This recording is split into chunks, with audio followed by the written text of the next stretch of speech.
Hi, everybody. Welcome to Office Hours. And today, Stowe and I are talking about money. I think one of the biggest questions that I get, or one of the biggest concerns and challenges, is artists are like, "Well, I don't have the funding for that. I don't have the money for that. Where does the money come from?" Um, and so today we're going to talk about specifically looking for and finding and accessing grants, because there is actually a lot of money out there. Is just difficult to access. And so if you've never applied for a grant, or if you're not sure that you're eligible, or you don't even know how to get started, that's what we're getting into in today's episode of Office Hours with Nora, that's me, and Stowe, that's him, whatever side of the screen you're on, where we try to provide practical advice to independent creatives and entrepreneurs of all types, because this work is hard and we need creative entrepreneurs. And so we try to make it just a little bit easier. Yeah, absolutely. We appreciate you all coming by. Thank you all for the support on the last episode, which was about not comparing yourself. That's probably the best episode we've had in a minute. And so we appreciate you all watching that, sharing that, and just supporting us. That was definitely one of my favorite episodes in general. And so having it go around like that is big time. Make sure you leave a like. It just helps the video get around to more people that could use this type of advice. Leave a comment, leave a question. And even today, as we talk about grants, because I'm not even going to hold you guys, I'm not the most well versed on grants specifically, but what I am very, very well aware of is that the opportunities for grants and stuff like that are all over the place. And it's one thing I'll even kind of kick off the conversation with is that it kind of requires a little bit of research, because for some reason it's almost like these companies don't want us to have access to that money, and they don't want to be pushing that front that, hey, these yeah, go ahead. Sorry, I don't think that's true. I think for most, especially for the arts and creatives grants, if they don't spend it, the money goes away. So if it's grants that are coming from nonprofits or foundations or things like that, they actually want to spend the money. They want to connect you with it. They want you to access it. And so you're 100% right, Stowe, in you have to do the research. And so it's literally like going on Google and looking artist grants in your city, or residencies or fellowships, right? Knowing what are the keywords. But part of the research that most people don't do is you can always reach out to the grantors, the people who are giving you the money. And most of the times if they don't already have some kind of info session, or come join us, we're going to answer all your questions, you can always reach out and say, "Hey, I've never applied for a grant before. Can we meet for 15 minutes? I'd love to ask you some questions so I could better understand it." Most of the time, especially for smaller grants, people are happy to meet with you because they want you to succeed. They want you to connect with the grant. And so I want to push back against this idea of oh, they're trying to make it hard and keep us from the money, because I think that I meant like Spotify and Apple Music and these labels. What? That's what I was saying. I'm not saying that the people who are giving the grants, obviously they want to spend the money, but Apple Music and Spotify are not like, "Hey, artists, look, here's where you can get more." They have nothing to do with that. They Apple, Spotify, they have nothing to do with that. And that's what I'm saying, is you have to go research for the grants in the right places, right? You have to go, and there's a ton of spaces that exist just for sharing grant information. So there's what's the one? Art.coop or Coop. They have a ton of grants all the time. Our Infoland has a ton of grants all the time, especially for those of you who are interested in getting internationally placed or doing international work. There's a world of grants and money that are available for you. So it really is just a matter of going and actively doing those research. And then, this is where the algorithm can work to your benefit, because once you start looking for, sometimes looking up the keyword RFP, or request for proposals, which is jargon for, hey, we want to get ideas to give money to. then your algorithm will start picking up on the fact that you're looking for grants. And then guess what? You get more and more grants coming up on your timeline. So it's not something that you can passively just sit there and like wait for it to show up in your inbox. But if you do some research, there's so much money out there and they want you to use the money, because if they don't spend the money disappears. And so that's the first step. That's the first step, is to make looking for grants and fellowships and residencies, like these are all different things, but we're going to use them interchangeably, to make it part of your administrative practice, to put time aside where you're like, okay, I'm going to put 20, and it doesn't have to be a lot of time. A lot of the times the applications are really simple, like Google Forms. They take 10 minutes, 15 minutes. But yeah, make it part of your administrative practice to look for and apply for grants, like part of the same way you're planning your content, the same way you're scheduling your newsletter. Look for and apply for, like, make it part of your business practice. That, I think, is the most important thing.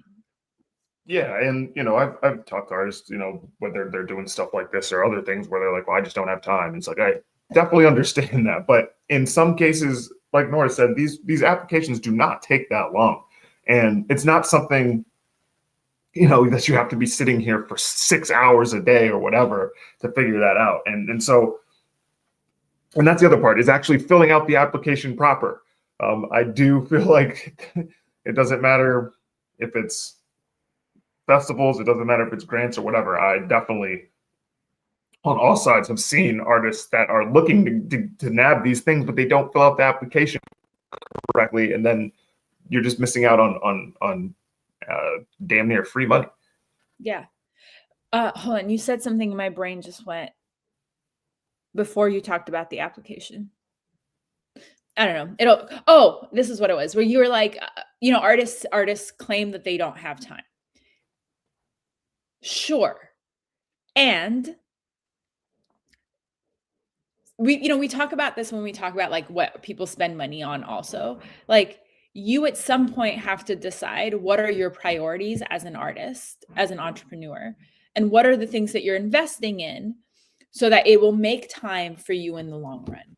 And so to me, this is one of those things that's worth putting aside the time, more important than scrolling on Instagram, more important than maybe making like 4 reels a day, more like that. This is a foundationally important thing. And so making the time opens up, you might spend a little time, right? It might cost you a little bit of time, but in the long run, it's going to open up more time, more resources, etc. Exponentially. for you. Yeah. And so you have to think about it as an investment. I mean, you don't have to, you can think about it however you want, but I think about it as an investment that a little bit of, putting in now opens up so much more in the long run. And again, I can't stress, like, because listen, I'm one of those people too. I'm like, I don't want to fill out a form that's going to take too long. There's other stuff I got to do. But it dead ass really can maybe a half hour tops for one of these apps, if that. And so, like Nora said, you're putting in 30 minutes of extra time to actually be able to open up, Lord knows how much time, months even, depending on how much you're going for and how much you're getting and all that jazz. And so, yeah, I can't stress enough how important it is to like actually, put that time aside for small, because like that's the thing. It's so we've talked about this so many times, and I know we need to get back on track, but just the small things that we kind of push aside are the things that actually push us forward. And so taking that time to actually research this stuff is really important. And you'd be surprised how often you can kind of, because correct me if I'm wrong, some of these like roll back the next year. So they offer the same grant the next year, right? Maybe in some cases. Okay, yeah. So like if you're, in that pattern of research and setting that time aside, this is something that you can have damn near every year if you want. Right. Well, and here's the thing, like, so one, I know we're talking about like, oh, it doesn't take that much effort, but also like, do be thoughtful about your grant application. I read a lot of grants throughout the year, and the grants that were thoughtful, like the applications that were thoughtful versus the applications that were not, there's such a difference. I'm not going to want to work with someone or give our resources to someone who's not being thoughtful about the process. So like, you don't want to just like, hey, I'm good at this, so give me, right? Like, you want to be thoughtful. Put some effort into it. Yeah. The other piece is like, really honestly, AI applications are trash. Like, forget how terrible. I didn't even know that was a thing. But like, using AI to answer your questions gives you think, oh, that's a good answer. I'm seeing 25 other people who have the exact same answer to the question. And so now none of you are standing out. And it's telling me that you're not doing original thought, original effort.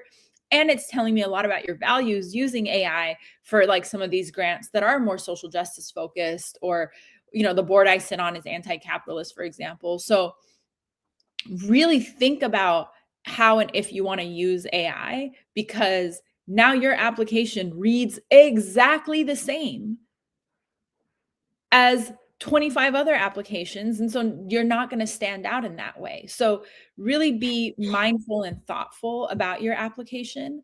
One of the things you'll find is a lot of the applications ask for the same things. So this is where you can prepare in advance and have, like, for both the artists that I manage, I have a document with all the commonly asked information.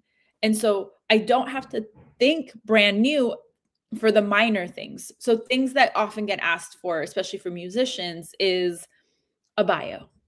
You should have and we've done episodes on this. We should probably do another one. Stowe talks about it all the time. And like, it's literally what he does. Having a bio that tells your story. You should have a bio. You should have the links to all your sites, your Bandcamp, your website, and make sure that those links work. I can't tell you how many times people have done Music Fest, artists submitted, and the link doesn't work, or the document that they want to send me to is private. So now I have to go request access. Oh my. So you have to check these little details. Make sure that your links work. You should have, if you're trying to do performance, good quality video that gives a true sense of you as a performer. I'm not talking about like some Instagram video where your friend is like, ah, and all I see is the camera shaking. Like, here is they're screaming. Like, I love that they were excited for you. But if I'm trying to book for a festival, that doesn't tell me who and how you are as a performer. So you should have. This won't work for Den Music Fest either. You said what? This won't work for Den Music Fest either then? No. I can't send you my shaky footage? No, it doesn't. It does you a disservice. And, you know, I can hear a lot of artists being like, well, I don't know, it's really hard, it's expensive. It's not. You can fake a performance, honestly. Like, set up in your room, put up a camera, and just record a performance. Pretend that there's an audience behind you. Shout out to Serial Sensei, who says, one of the best pieces of advice I ever got was to have one administrative day in the week, use that to fill out applications, respond to emails, fix and organize links. Yes, times 1,000,000%. I tell all my clients, you should have a me meeting. Like, if you worked in an office, you would have a staff meeting. You should have a me meeting with you and yourself, treating yourself like staff, because you are your marketing person. You are your development person. You are your HR, you are all these things. So this advice to put aside time scheduled and to treat it as such is really, really good advice. And so part of that is building out your administrative infrastructure and having like a central place to have your links, your performance video, your bio. If you do like workshops and stuff frequently, or if you're a teaching artist, title and 3 takeaways, the things that people ask for, those things you can copy and paste, and then you can put your real energy into the unique questions that the applications will ask. Yeah, it's genuinely, I do that with anytime I have to fill out an application. You just have everything, all the common information on the side. And here's the thing, it's important to have all that, because you want to make it as easy as possible for the person on the other side to easily understand not only what you're going to use the money for, but also who you are as a person. And so I do feel like we get pushback when it comes to like applications and bios and all this stuff, but it's like the as crazy as this sounds, the person on the other side usually doesn't know you at all. And so this application forms that. And in this case, I mean, it's weird to say, but like determines whether or not you get money. So like, if you're not going to put effort into your answers, if you're making it difficult for the person on the other side to figure out who you are, it's very easy for them to just move on to the next person who actually did the application correctly, and they can easily just bounce from point to point to point to point and then make a decision versus, my God, I can't, the audience in the performance, there's no bio here. They just sent a link to a Bandcamp and not anywhere else. Like, that makes it hard. And that's the other part. It makes it difficult for them to make a positive decision in your favor because there's not enough information for them to do that. It's not like there's just like, oh, well, fuck this person. It's you literally don't have enough information to make an educated enough decision on whether or not to do good with the money that they're giving out. And so putting effort and careful consideration into your application is important. This is like the same thing when we talk about pitching, when we talk about reaching out for like collaborations. You're dealing with other human beings who are bombarded, inundated with so much other stuff. And so your job is to make it as easy as possible for them to say yes to you. So all of these things that Stowe is talking about, that's how we do that. A lot of times that I see when reading like grant applications and submissions is people think that they're being more clear than they actually are, and that they are explaining what they do or what they want to do, but not the how. And so they'll use buzzwords and all this jargon and like fluff without really saying anything. And so one of the things that I tell everybody is make sure you have someone who doesn't really know what you're doing read your application, which means what? You maybe have to plan ahead a little bit so that you're not sending an application at 11:59 the night before it's due. But especially for these like bigger, more robust applications that often mean more money, more resources, have someone else read it. And they will be able to tell you, okay, this is what I understand. This is what didn't make sense. Here's what I get from the application. Because you are so familiar with it that your brain is going to fill in the blanks of what's happening or of what you're saying. But someone who's never heard this idea before, doesn't know these things, doesn't have the same like background information. And so they're just going to be lost and confused. And I can't tell you how many times I've sat on an awarding committee and we've been like, this sounds interesting, but how? This is a good idea, but how are they going to do this? They've told me the what, but follow through with the how. And so making sure that you're thinking about that as you're writing and then having someone else read it. And I tell, like, I'm always happy to read your applications or look at a grant with you. If that's something, like, reach out to me. I think that's important for us to give each other these kinds of feedback. But if you can have someone else look at it, because that's going to give you really helpful information about how strangers are going to perceive and interpret you. Exactly. And that's, again, really the name of the game, like Nora said, in any type of pitching that you're doing. And like Nora said, it's easy for us to fill in the blanks because we're around this. We understand what we're trying to say. But again, like I said, you're walking, as crazy as it sounds, you're pitching yourself to someone who has no idea who you are. And so, assuming that they're just going to understand is where I think some things kind of go wrong because we can't read out here. But if you are clearly and concisely like describing how you're going to make certain things happen, again, it just makes it that much easier versus the person who, did their best, but didn't, again, are expecting the other person to fill in the gaps where that actually needs to be explained and written out. Yeah. So far today, we've talked about setting aside administrative time to actually look for research and apply for grants. We've talked about having kind of your infrastructure, having your links ready, having the information ready, having all of that in a central place so that it makes it easier for you to apply. We've talked about reach out to and take advantage of the info sessions, the contact me if you have questions, the human touch and like curiosity piece, so that you can really learn, but also build that connection. Because you might not even get the grant, but I'll be like, dang, I remember Stowe and I had a conversation. Let me reach out to him now that we have maybe another opportunity or this thing fell through. So as we always say, the human piece is so important. Be thoughtful about how you're filling out the grant, about how you're using AI, about making sure your links are ready, you're answering all the questions. And so now let's say you've gotten the grant, you've done all of these things and you've gotten the grant. Then celebrate that shit. Tell your audience, tell your community, name the granting organization if there's, if they're not asking to be anonymous, but like you did this thing, you put a lot of effort, you got a grant, which honestly, like there's a lot of money out there, but there's so many people who apply. Mm-hmm. You're like one of 200, you're 5 of 1,000, like, right? Like that's a big deal. So talk about it, share it, explain it, use all of that to then invite people into the behind the scenes in the process, because now this thing has more meaning and it gives you a chance to reinforce your relationship with the granting organization.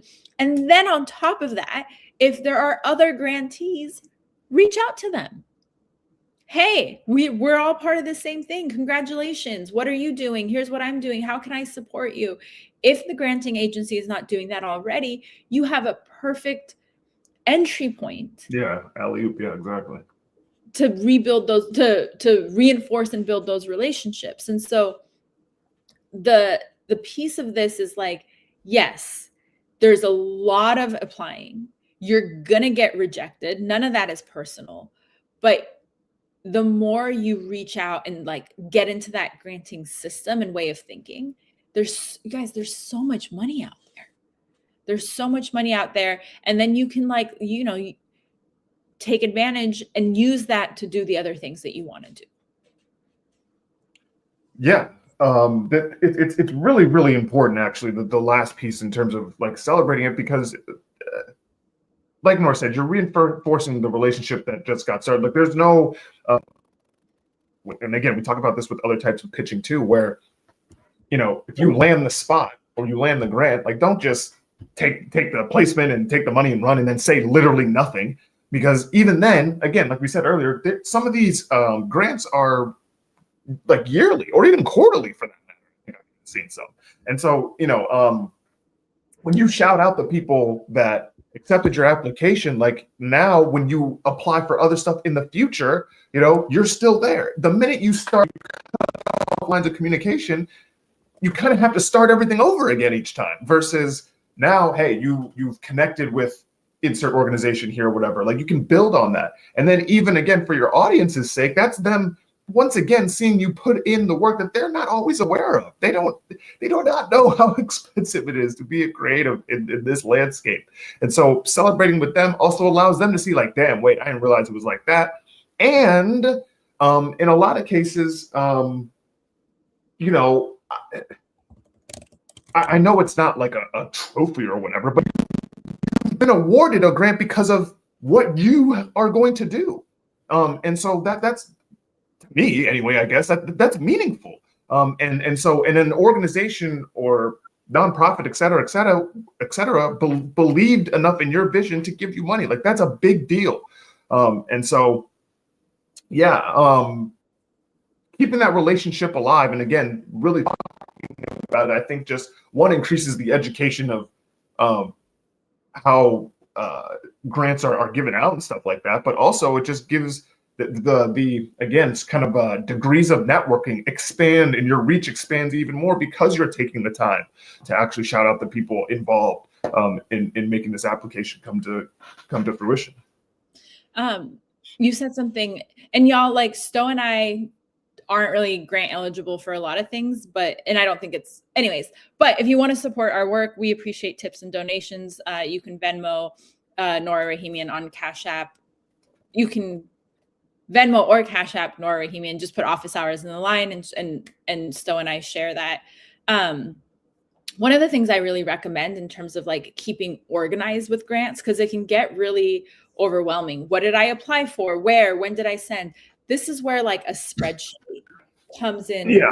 clutch. And it doesn't even have to be like super complicated or anything, but a spreadsheet where you're keeping track of like the what's the word I'm looking for? The deadline, so that you're not missing deadlines. And so for grants that renew, you don't have to do that research again. It's already there. And so, you know, every January, it's part of your January grants that you apply for, or February, or and that way you can also keep track of your relationship. So you're like, oh, they said no, but they told me to follow up in, or this grant, I'm not eligible for this, but you know, we can build this partnership in. And so looking at keeping it kind of organized allows you to do the work only once, rather than over and over and over and over again coming up against the same grant or the same questions or the same things. And so again, this is part of what Serial Sensei was saying earlier, is to spend time to do a little bit of that admin stuff. And it doesn't have to be perfect, but it helps you stay a little bit of organizational investment today sets you up for longer term success. Yeah, absolutely. And listen, it's easy to get wrapped up in, oh man, I keep getting rejected by places and stuff like that. It sucks. I get that, but keep going. There are so many opportunities out there that, while it is discouraging when you get rejected for literally anything, there are so many different places that you can, like, between newsletters, just do your research. Honestly, it's a shoot your shot kind of situation. That's always how I viewed grant writing, and that applying for grants. And to be completely honest, that's one of the reasons I've never applied, because I fucking suck at shooting threes. Okay. And so, but the opportunity is out there. And so giving yourself that chance, you honestly have no idea what can happen. Because even I've had clients that have landed grants where they thought, they're like, yeah, I don't know, I gave it a shot, and then it comes through and you never know. And so don't shoot yourself in the foot early by not taking that chance.